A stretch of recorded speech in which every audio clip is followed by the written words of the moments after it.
നമസ്കാരം. മലയാളി വാർത്തയിലേക്ക് സ്വാഗതം. തുടർച്ചയായ ദിവസങ്ങളിൽ സെക്രട്ടേറിയറ്റ് പരിസരം ഇപ്പോൾ വീണ്ടും ഒരു സംഘർഷ ഭൂമി അല്ലെങ്കിൽ ഒരു പോരാട്ട ഭൂമിയായി മാറിയിരിക്കുകയാണ്. ഇന്നും സെക്രട്ടേറിയറ്റിന് മുന്നിൽ പ്രതിഷേധവുമായി, അതായത് ശബരിമല സ്വർണ്ണപ്പാളി വിഷയവുമായി ബന്ധപ്പെട്ട് പ്രതിഷേധവുമായി മഹിളാ മോർച്ച രംഗത്ത് വന്നിരിക്കുകയാണ്. മഹിളാ മോർച്ചയുടെ നേതൃത്വത്തിലുള്ള ഒരു പ്രതിഷേധമാണ് ഇപ്പോൾ സെക്രട്ടേറിയറ്റിൽ അരങ്ങേറുന്നത്. BJP സംസ്ഥാന അധ്യക്ഷൻ രാജീവ് ചന്ദ്രശേഖറാണ് ഈ മഹിളാ മോർച്ചയുടെ പ്രതിഷേധം ഉദ്ഘാടനം ചെയ്തത്. ഹിന്ദു സമുദായത്തെ വഞ്ചിക്കാൻ ശബരിമലയിൽ കൊള്ള ചെയ്യാനുള്ള ധൈര്യം എങ്ങനെ വന്നു എന്നതടക്കമുള്ള ചോദ്യമാണ് BJP മഹിളാ മോർച്ച സെക്രട്ടേറിയറ്റ് മാർച്ചിന്റെ ഉദ്ഘാടനം നിർവഹിച്ച് രാജീവ് ചന്ദ്രശേഖർ ചോദിച്ചത്. ശോഭാ സുരേന്ദ്രൻ അടക്കമുള്ളവർ സംസാരിക്കുന്നുണ്ട്. ശോഭാ സുരേന്ദ്രന്റെ പ്രതികരണത്തിലേക്ക്.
കോൺഗ്രസിന്റെ നേതൃത്വത്തോട് ചോദിക്കാൻ ആഗ്രഹിക്കുന്നു.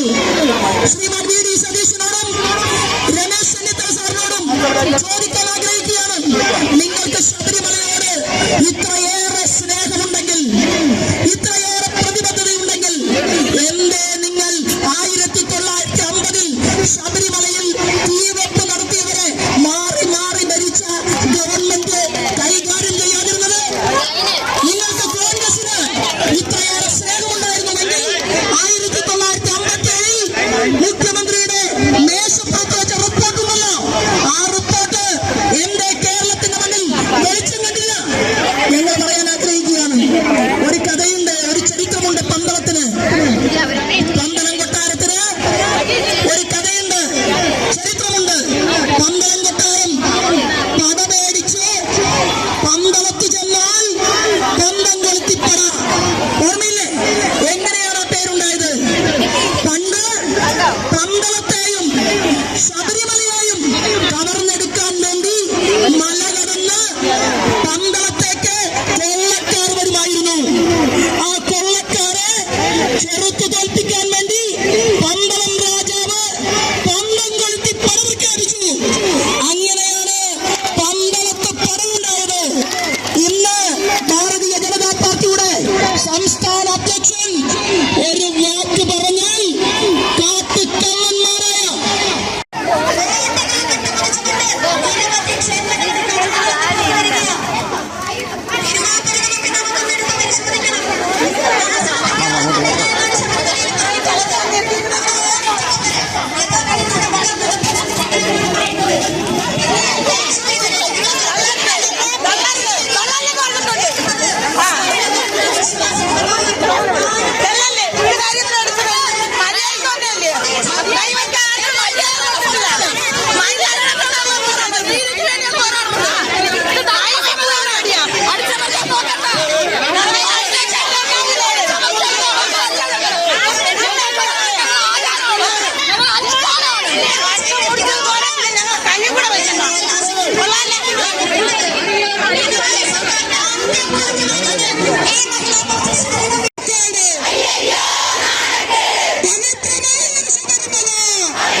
കൈക്കലാത്തിനെ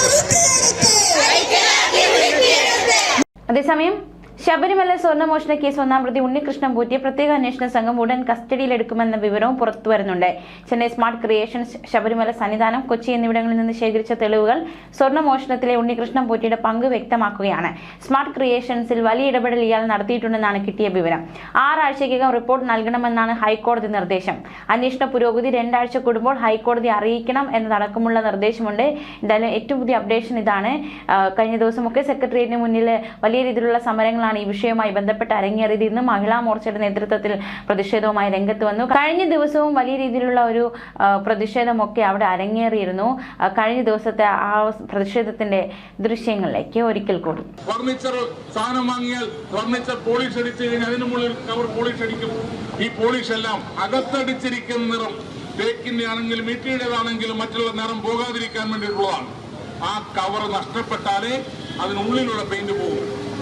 മാരുതി 800 കാറിൽ നിങ്ങൾ നഖം കൊണ്ട് പോറിയാൽ അതിന് പെയിന്റ് പോകും. പക്ഷെ BMW കാറിൽ ബ്ലേഡ് കൊണ്ട് കൈ കൊണ്ട് പോറിയാൽ പോകില്ല. ബലമായി പോറണം, ഒരയ്ക്കണം. അപ്പോ അതിന്റെ കവറേജ് അതാണ്. അപ്പൊ അത്തരത്തിലുള്ള പോളിഷ് കവറേജ് കൊടുക്കും. അതുപോലെ ഇലക്ട്രോ പ്ലേറ്റിംഗ്, സാധാരണ കടകളിൽ വിറ്റഴിക്കുന്ന പ്ലേറ്റിംഗ് ആഭരണങ്ങൾ പോലെയുള്ള ലഘുവായിട്ടുള്ള നിർമ്മാണമല്ല, അല്ലെങ്കിൽ കളറിംഗ് അല്ല, കുറച്ച് കൂടിയ സാങ്കേതിക വിദ്യ ഉപയോഗിച്ചുള്ള കവറിംഗ് ആണെന്ന് മാത്രമേ വ്യത്യാസമുള്ളൂ. അപ്പോ നമ്മുടെ സ്വർണ്ണപ്പാളി പോയത് എങ്ങനെയാ? സ്വർണ്ണപ്പാളിയിലുള്ള സ്വർണം ഇളക്കിയെടുത്ത് അല്ലെങ്കിൽ ഉരുക്കിയെടുത്തിട്ട് പുതിയ സ്വർണ്ണപ്പാളി ഉണ്ണികൃഷ്ണൻ പോറ്റി ഉണ്ടാക്കി അതുകൊണ്ടുപോയി സ്മാർട്ട് ക്രിയേറ്റേഴ്സിലെ ഇലക്ട്രോ പ്ലേറ്റ് തിരിച്ചു കൊണ്ടുപോയി സന്നിധാനത്ത് വെച്ചിരിക്കുക. സ്വർണ്ണം ഇവിടെ പോയി, താഴികക്കൂടെ അവിടെ പോയി. അതുപോലെ ശ്രീകോവിൽ വാതിലിന്റെ സ്വർണ്ണം എവിടെ പോയി? എല്ലാം പോയി. ഞാനും നിങ്ങളുമെല്ലാം വഴിപാടായി കൊടുത്ത സ്വർണ്ണമെല്ലാം കട്ടു. ഒന്നേ അറിയണ്ടു, കേരളത്തിലെ ഭക്തജനങ്ങൾക്ക് ചോദിക്കാൻ ഒന്നേ ഉള്ളൂ, ഭഗവാനെ പൊന്നും 18 പടി സ്വർണ്ണമാണോ? പൊന്നും 18 പടി സ്വർണ്ണമാണോ? 6 ടൺ സ്വർണം, 6 ടൺ പഞ്ചലോകം കൊണ്ടാണ് നിർമ്മാണം തുടങ്ങിയത്. സന്നിധാനത്ത് വെച്ച് 6 ടൺ സ്വർണം നിർമ്മാണം കഴിഞ്ഞപ്പോൾ എത്രയുണ്ട്? 6 ടൺ സ്വർണത്തിൽ പഞ്ചലോകം, 5 ലോകമായതുകൊണ്ട് അതിൽ 1% 5-1 സ്വർണ്ണമായിരിക്കും. സ്വാഭാവികമായിട്ട് 1 ടൺ. 18 പടിയിലെ ആ പഞ്ചലോകത്തിൽ എത്രയുണ്ട് എന്ന് എനിക്കോ വത്സന്തിലങ്കരിക്കോ നാരായണവർമ്മ തിരുമനസിനോ ചോദിക്കാൻ നിവൃത്തിയില്ല. ഞങ്ങൾ ഭക്തരാണ്. ശബരിമലയിലെ 2ാമത്തെ വിഗ്രഹമാണ് 18 പടി. 2ാമത്തെ വിഗ്രഹ. അത് പരിശോധിക്കണമെന്ന് പറയാൻ പറ്റുമോ? നിവൃത്തികേടാണ് ഞങ്ങൾക്ക്. പക്ഷേ ഇത് കട്ടും മുടിച്ചിട്ടുണ്ടോ എന്ന് അറിയണ്ടേ? ബഹുമാനപ്പെട്ട കോടതിയോട് ഞങ്ങൾ പറയുന്നു, ഉചിതമായ ഒരു തീരുമാനം എടുക്കണം. ഞങ്ങൾക്ക് സമരം ചെയ്യാൻ നിവൃത്തിയില്ല. ഭഗവാൻ അയ്യപ്പനെ തന്നെ പൊളിച്ചു നോക്കണമെന്ന് പറയാൻ ഞങ്ങൾക്ക് പറ്റുമോ? പറ്റില്ല. അല്ലെങ്കിൽ പൊന്ന് 18 പടി പൊളിച്ചു നോക്കണമെന്ന് പറയാൻ ഞങ്ങൾക്ക് പറ്റുമോ? പറ്റില്ല എന്നാണ് സത്യം. അതുകൊണ്ട് ഇതിന് നടപടി ഉണ്ടാവണം. അതുപോലെ വിഗ്രഹം, നമ്മുടെ അയ്യപ്പസ്വാമിയുടെ വിഗ്രഹം, അത് 24 കാരറ്റ് തങ്കത്തിൽ തന്നെ ഇപ്പോഴും ഉണ്ടോ? 24 കാരറ്റ് താഴികക്കുടം നമ്മുടെ ശ്രീകോവിൽ പാളി ദ്വാരപാലകൻ കൊച്ചുകടത്ത സ്വാമിയും വലിയ കടത്ത സ്വാമിയും വരെ കടത്തിക്കൊണ്ടുപോയി ഉരുക്കിയെടുത്തവർ. ഒരു കാര്യത്തിൽ പന്തളം കൊട്ടാരത്തിൽ ഇരിക്കുന്നു എന്നുള്ള തിരുവാഭരണത്തിന് കോടൊന്നും വരില്ല എന്നുള്ള വിശ്വാസം മാത്രമേ ഈ കള്ളന്മാരുടെ അടുത്തല്ല ഇരിക്കുന്നത്. ഈ കള്ളന്മാർ പലപ്പോഴും നോക്കിയതാണ്.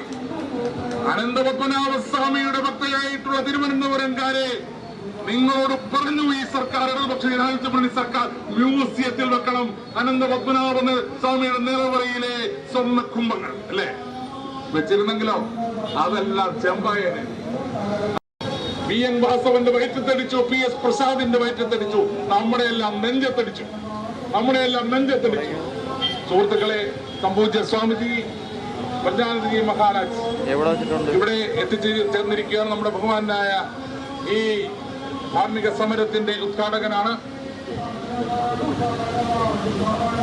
സംപൂജ്യനായ സ്വാമിജിയെ കേരളത്തിലെ അയ്യപ്പ ഭക്ത സമൂഹത്തിന്റെ, ഹിന്ദു സംഘടനകളുടെ, അതുപോലെ കേരളത്തിലെ ആധ്യാത്മിക പ്രസ്ഥാനങ്ങളുടെ എല്ലാ ആഗ്രഹപ്രകാരം നടക്കുന്ന ഈ സെക്രട്ടേറിയറ്റ് ധർണ അയ്യപ്പസ്വാമിയുടെ ഫോട്ടോയ്ക്ക് മുമ്പിൽ നിലവിളക്ക് കൊളുത്തി ഉദ്ഘാടനം ചെയ്യണമെന്ന് സംബോധ്യ സ്വാമിജിയോട് അഭ്യർത്ഥിക്കുന്നു. ഈ സെക്രട്ടേറിയറ്റ് തന്നെ അധ്യക്ഷനായിട്ടുള്ളത് പന്തളം പാലസിന്റെ മുൻ സെക്രട്ടറിയും അയ്യപ്പ സേവാ സമാജത്തിന്റെ ബഹുമാന്യനായ പ്രസിഡന്റുമായ നാരായണവർമ്മ തിരുമനസാണ്. തിരുമനസിനെയും അതുപോലെ ആധ്യാത്മിക നേതാക്കളെയും സംബോധ്യ സ്വാമിജിയെയും നിലവിളക്ക് കൊളുത്തി ഈ സെക്രട്ടേറിയറ്റ് തന്നെ ഉദ്ഘാടനം ചെയ്യുന്നതിനായി ക്ഷണിക്കുന്നു.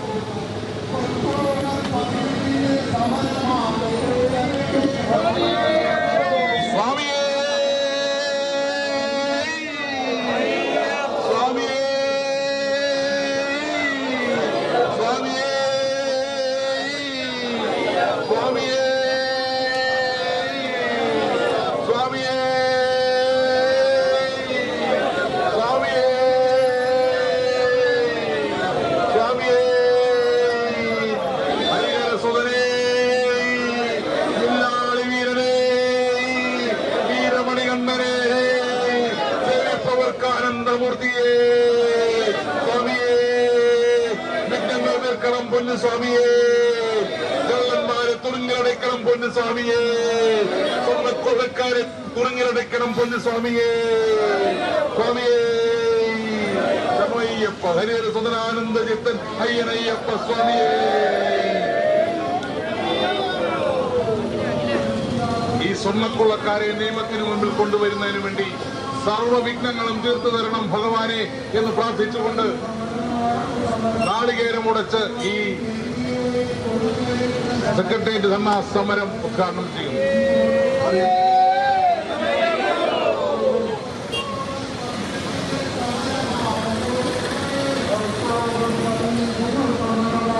പ്രിയ അയ്യപ്പ ഭക്തരെ, ശബരിമല സ്വർണ്ണക്കൊള്ളയ്ക്കെതിരെ ഹൈന്ദവ സംഘടനകളും ആധ്യാത്മിക പ്രസ്ഥാനങ്ങളും നടത്തുന്ന ഈ സെക്രട്ടേറിയറ്റ് ധർണ ആരംഭിക്കുകയാണ്. ഭദ്രദീപം കൊളുത്തി സ്വാമിജി തുടക്കം കുറിച്ചു കഴിഞ്ഞു.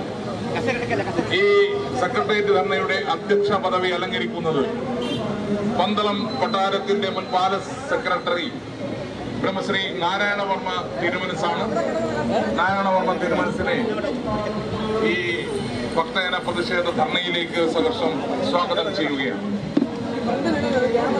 ഈ ധർണ ഉദ്ഘാടനം ചെയ്യുന്നത് സംബോധ്യ ചൈതന്യാനന്ദജി മഹാരാജ വെള്ളിമല ആശ്രമത്തിന്റെ മഠാധിപതിയാണ്. കേരളവുമായി ഏറ്റവും അടുത്ത എല്ലാ ആധ്യാത്മിക കാര്യങ്ങളിലും വരികയും നമുക്ക് പ്രചോദനം നൽകുകയും മാർഗദർശനം ചെയ്യുകയും ചെയ്യുന്ന സംബോധ്യ സ്വാമിജി അയ്യപ്പ സ്വാമിയുടെ തിരുവിഗ്രഹങ്ങൾ വരെ കൊള്ളയടിച്ച ആ പ്രവർത്തികൾക്കെതിരെ ഒരു സമരം നടത്തുന്നു എന്നറിഞ്ഞ് ഈ ഭരണസ്ഥിര കേന്ദ്രത്തിന് മുമ്പിൽ ഇത്തരത്തിലുള്ള സമരങ്ങളിൽ സംബന്ധിച്ച സ്വാമിജി പോകാറുള്ളതല്ല. എങ്കിലും സ്വാമിജി ഇപ്പോ എത്തി ഈ സമരത്തിന് നേതൃത്വം കൊടുക്കുകയാണ്. സംബോധ്യ ചൈതന്യാനന്ദജി മഹാരാജ് വെള്ളിമല ആശ്രമം മഠാധിപതി അവരുടെ ഇന്ത്യയുടെ രാഷ്ട്രപതി ശബരിമലയിൽ എത്തുമ്പോ സന്നിധാനത്ത് വെച്ച് തന്നെ ഹൈന്ദവ സമൂഹത്തിന്റെ വിശദീകരണം രാഷ്ട്രപതിക്ക് മുമ്പിൽ സമർപ്പിക്കാൻ വേണ്ടി സമയം ചോദിച്ചിരിക്കുകയാണ്. ബഹുമാനായ മുൻ കേന്ദ്രമന്ത്രി പൊൻ രാധാകൃഷ്ണൻജി നമ്മുടെ ഈ സമരത്തിൽ എത്തിച്ചേർന്നിരിക്കുകയാണ്. അദ്ദേഹത്തെ സ്വാഗതം ചെയ്യുകയാണ്. SAR കുമാർജി ആണ് 22-ാം തീയതി സന്നിധാനത്ത് വെച്ച് ബഹുമാനപ്പെട്ട രാഷ്ട്രപതിയെ ഇതെല്ലാം ധരിപ്പിക്കും. അദ്ദേഹം അതിനുവേണ്ടി അപ്പോയിന്റ്മെന്റ് കിട്ടിയിട്ടുണ്ട്. ബഹുമാന്യരായിട്ടുള്ള സമുദായ നേതാക്കൾ ഏതാണ്ട് 100ഓളം സമുദായ നേതാക്കൾ ഇന്ന് ഈ പന്തലിൽ എത്തും.